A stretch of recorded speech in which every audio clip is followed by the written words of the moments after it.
Good afternoon again, Miss Irene. How are you doing today? Wonderful, Jojo. How are you? Fine, thank you. Fine, thank you. In a previous interview that we did, you told us a little bit about yourself, but maybe somebody hasn't seen that. Can you tell us again a little bit about yourself in this realm that we're in? Absolutely. My name is Irene Ntiako. I am a full-time retail pharmacist with a Doctor of Pharmacy degree. I also hold an MBA in Health Systems Administration. When I am not in the pharmacy, I have my own business that I run. It's an event design called Lady Victoria Designs. Okay. I enjoy reading. I love going on long walks, listening to good podcasts and good books. I also love to go on long drives. Okay. Yeah. So at the end of your name, what acronym do you put behind being a doctor of pharmacy? PharmD. PharmD. PharmD, yes. Okay. Yes. Perfect. Thank you very much. So what's a typical day for you at the pharmacy as a pharmacist? Okay, so once again, I work in retail. Usually when you go in, and specifically for CVS pharmacy, Okay. you are the one with the key to the pharmacy. Okay. You open the pharmacy. Without your presence, the pharmacy cannot be operated. So pharmacists for retail pharmacies, it's very important and crucial. So you open the pharmacy, you get the computer systems running, and once the pharmacy opens, of course, you have some technicians in-house. There's some data entries, prescriptions that will drop into the system that you have to key in, get it ready to be dropped into. We have a workflow. So you go through your triage, key in the prescriptions that came through from doctor's offices or medications that are refills. That refills are recurrent medications that patients are on. So it drops into the system, you key it in, it drops into what's called production, your queue production, where your technicians, and they are essential, they make your life easy, they help you in the pharmacy. So they will count the medications, get it ready for you, and of course you do the last accuracy check. Make sure it's the correct medication for the correct patient. There's no drug interaction where if the patient is on something else and they're taking this medication, there's no conflict between the two. Then of course you bag it and it's put away. The other parts of activities that we deal with throughout the day as a pharmacist, you answer phone calls from doctors' offices, you answer patient questions. When patients come to the pharmacy, you talk to them in person or on the phone. You resolve a lot of the drug interactions. So it's once the pharmacy opens till you close, it's very active and hectic throughout. Okay. Yeah. Okay.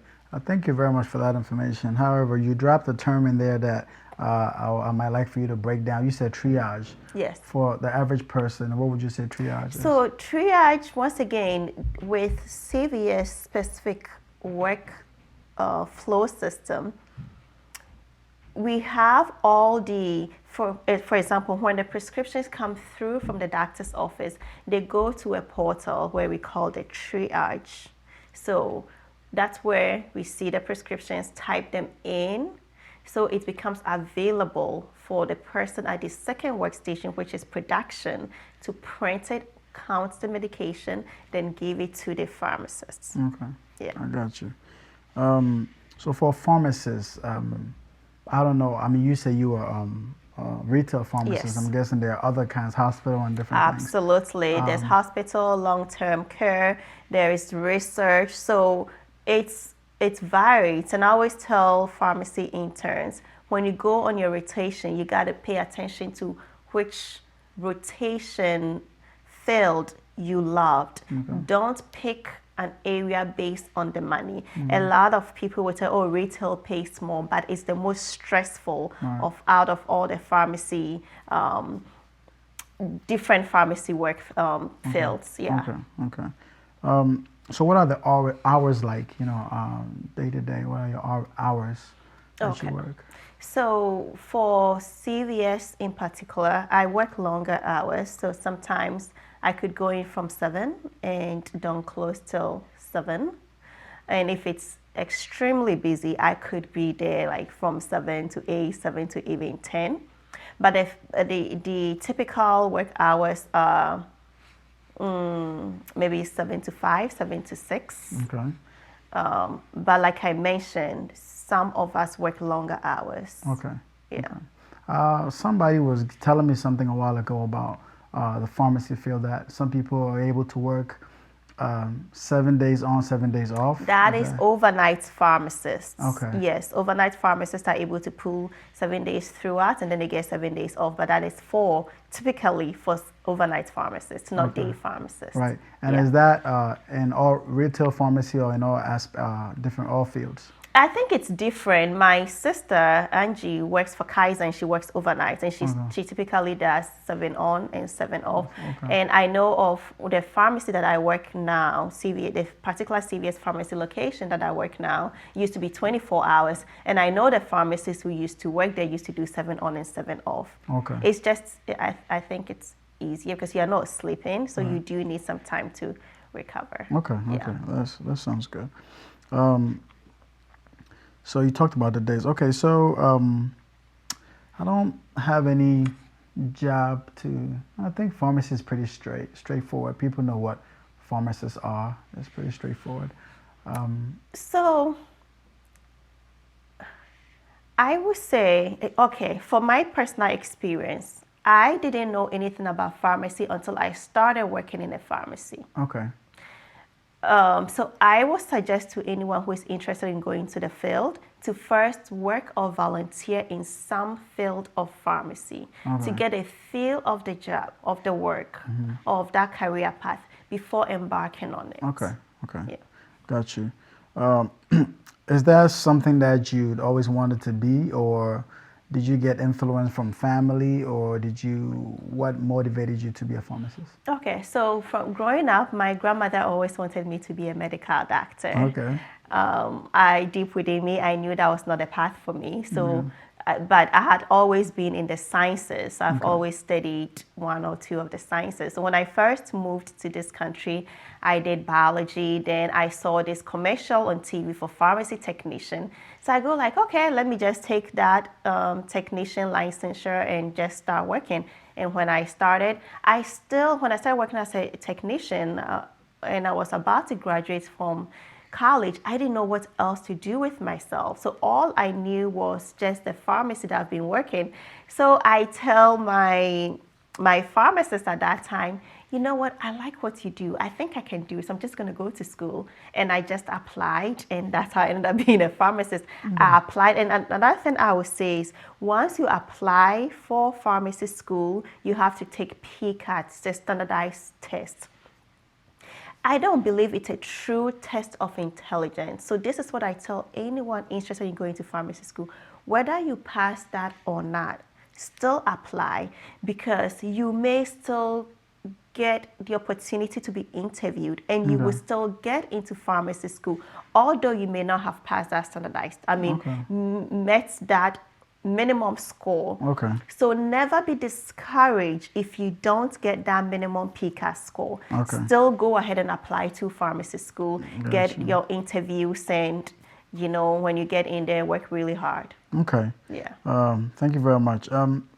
How does a person get into that? Like you're just shedding a little light on it. Can you to become a pharmacy technician first? Do you think it's necessary to become a tech first? I mean, how do you get into pharmacy school? What is required to get into pharmacy school? So, of course, you have to have all the prerequisites courses. So you don't necessarily need a bachelor's degree, but you need to have all the classes that are required to get into pharmacy school.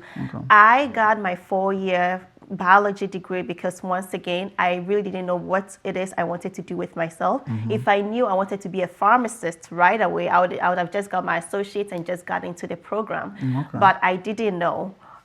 So you don't need a 4-year degree. You just need to get all the prerequisites, then apply to the schools, apply to as many schools as possible, be positive.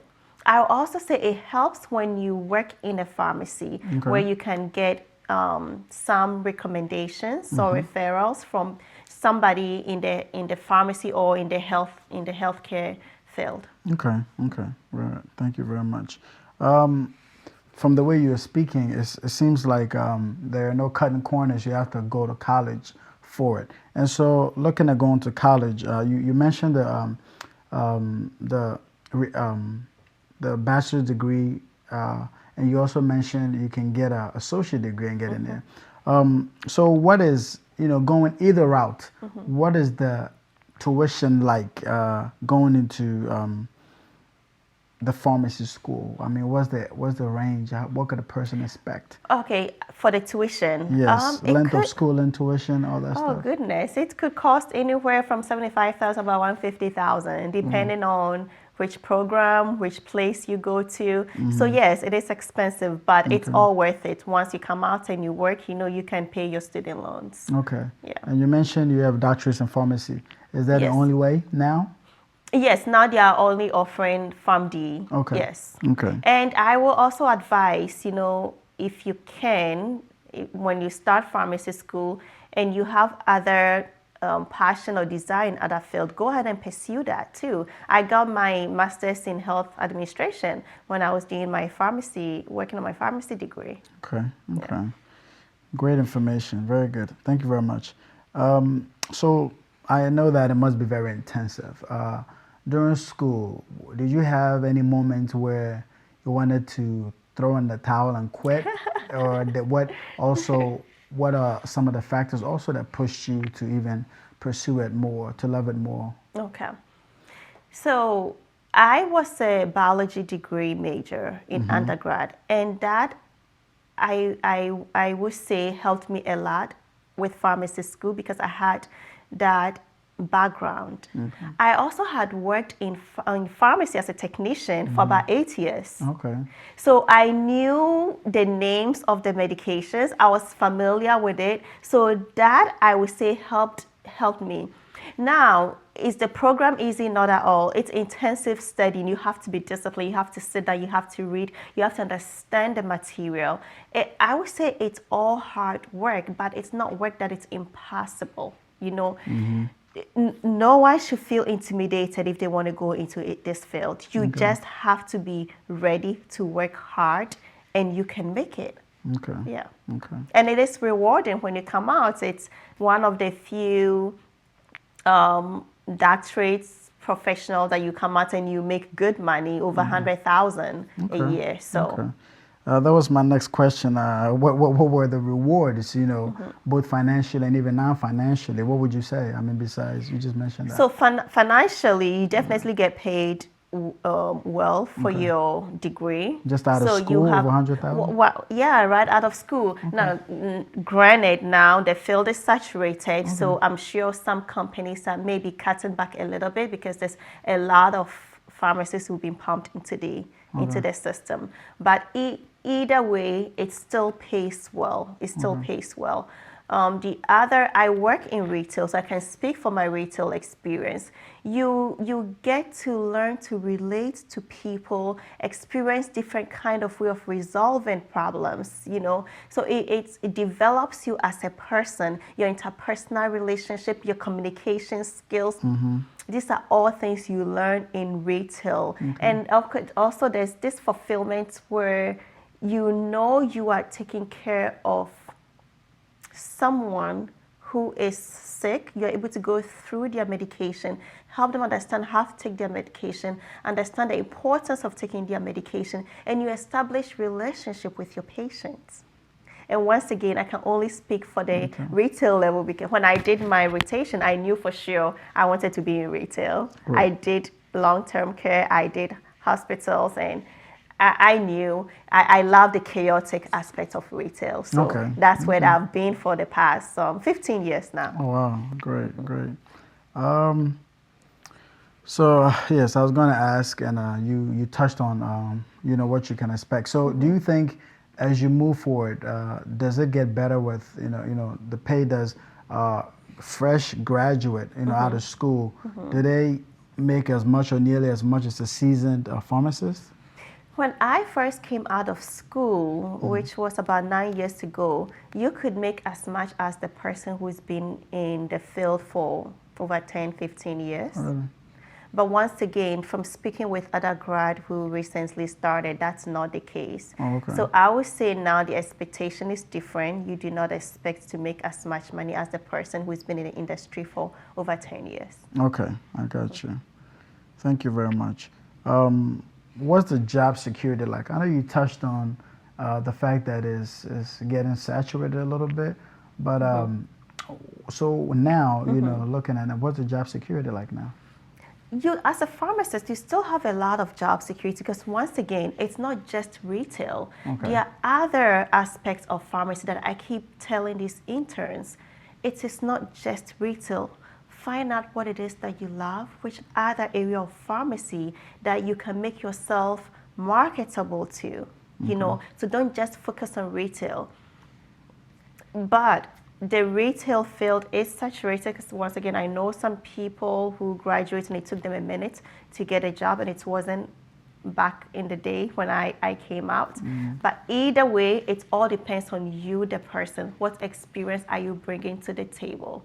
You know, if you prove you are bringing some worth to the company, then they will easily hire you. Okay, got you. And you know, you said you've been there about 8, 9 years. I've been a pharmacist for 9 9 years, and I've okay. been with the company for 15 years because I started as a pharmacy technician. Okay, great.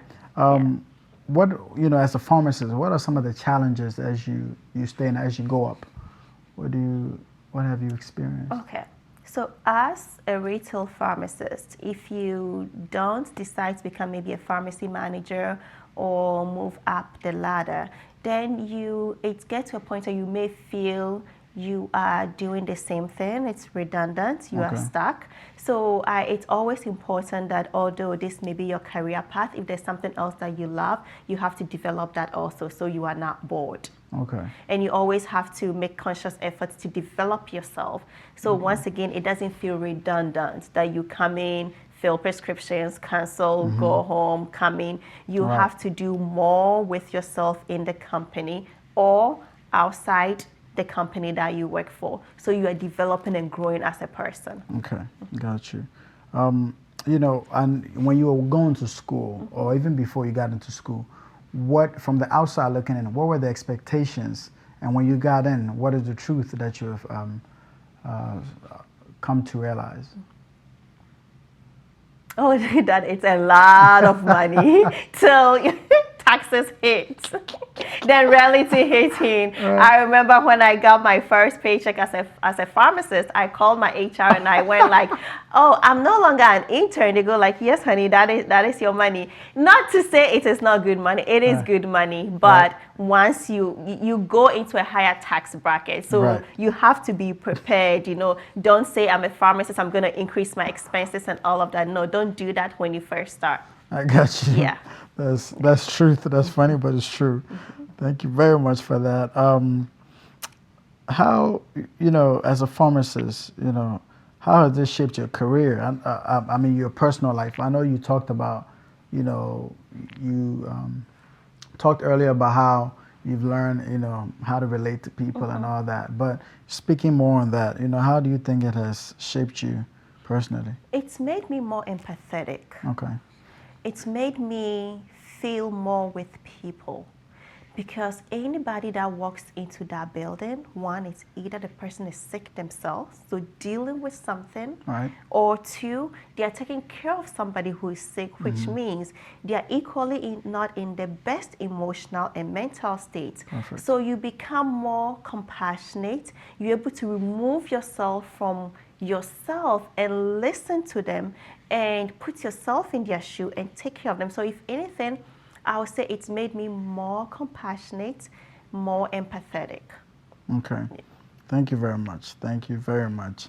And as you mentioned earlier again, that was not your personal goal or dream as a child, you know. So Do you wish you had taken another path? Do you wish you had done something differently now that you No, are not 9 at years all, in? because some people are lucky where they know exactly what it is they want to do with their life. And there are a lot of us, we didn't know what we wanted to do with our life. But what a lot of us, we didn't know what we wanted to do with our life, no, is we didn't want to just be a bomber. We wanted to do something with ourselves. Right. So once I worked in a pharmacy field and found out I could do what pharmacists did, I went and pursued it. And then I made conscious efforts and decision to do and be the best that I can for the decision I've made. Right. And through the process, I developed love for some areas. I knew for sure I loved being in the retail field where I can interact with a lot of the public. Okay. I can deal with different personalities. It did teach me a lot about myself. It also did teach me how to relate to people. Okay. Great, great. Back to this question, I think it's hitting everybody. How has the pandemic hit this pharmacy field? Is it making things worse to some extent, or is it making, maybe not just on the business aspect, I'm sure it's making business go up because people are getting sick, but overall, how has it affected the pharmacy industry? Initially, and once again, I can only speak for retail pharmacy because I work in retail pharmacy, and specifically for my experience working as CVS pharmacist.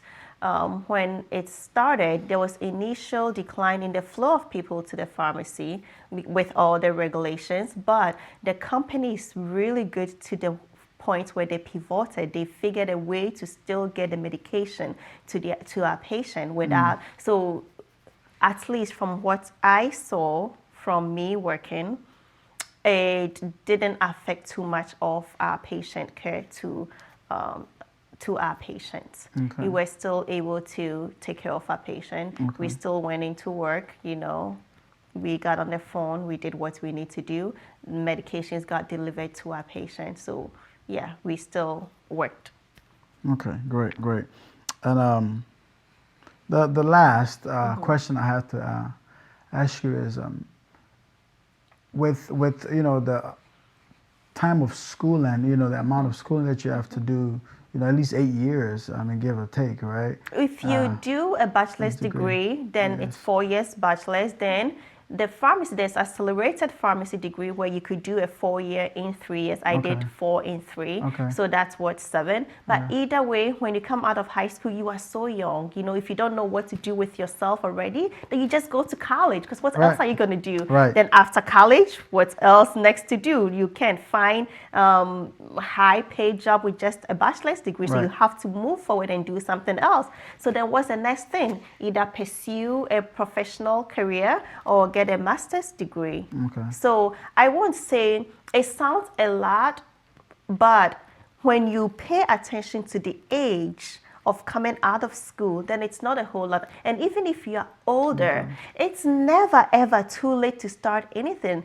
Time moves so fast. You Right. know, if you're 35 and you want to be a pharmacist, you take your prerequisite within a year and a half, and then you start a pharmacy school. I was in school where people were 55 and over. Right. I mean, you're going to grow anyway, so you may as well go, right? Absolutely, Okay. yeah. So the question for, to finish up the question, what what advice would you give to, like you started off saying it, but what advice would you give to people trying to get in the field? What's there to look out for? What's your personal advice for a person, be they older or a youngster coming out of high school? What would you say to them? I would say either find a job in the field or volunteer so you get a feel of what you're going in for. Then once that is taken care of and you've made up your mind, you still want to pursue that career path, go to the school and you can make it. Once you make up your mind, you can do anything it is you want to do. It's hard work, but once again, it's impossible. It's not that Impossible. it's, yeah. It's not impossible. You can Okay. not, it's not impossible. Okay. You can Gotcha. make it happen. Gotcha. Yeah. Thank you very, very, very much for this rich information. I'm sure somebody will be blessed by it Thank you. out there. So thank you for sitting to talk with us. Thank you for having me. Such a pleasure.